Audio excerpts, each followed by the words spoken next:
सखर जे N 200 जे PTI उम्मीदवार गोहर खान खोसो इंसाफ house military road office में media से ॻाल्हाईंदे रैली ऐं कर्नल गडवाणी खे ख़िताब कंदे चयो आहे त सखर जो अवाम 2018 वारी चूंड खां बि 8 फरवरी 2024 जी इलेक्शन में वधीक वोट ॾेई पीटीआई उम्मीदवारनि खे कामयाब कराईंदो। सखर जी अवाम तरफ़ां सुठी मोट मिले थी, जिते वञूं था त अवाम गुलनि जा हार पाराए गुलनि जूं पतियूं निछावर करे थो। मुखालिफ़ केतिरी बि प्रोपेगंडा कनि पर अवाम जूं हमदर्दियूं इमरान खान सां आहिनि। सिंध में 15 साल हुकूमत कंदड़ पार्टी सखर के खंडरात बणायो। बरसात दौरान पुरानी सखर समेत ॿियनि इलाइक़नि जे रहवासियुनि जेके तकलीफ़ूं बर्दाश्त कयूं उन्हनि खे कॾहिं बि विसारे न सघंदा।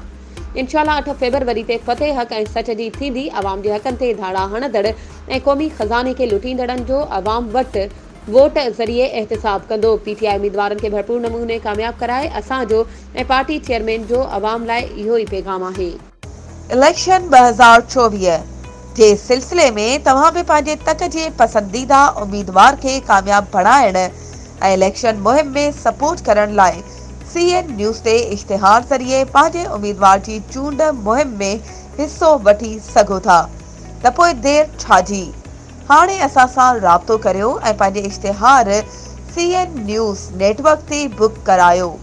वधीक राब्ते लाइ WhatsApp नंबर 03447223464।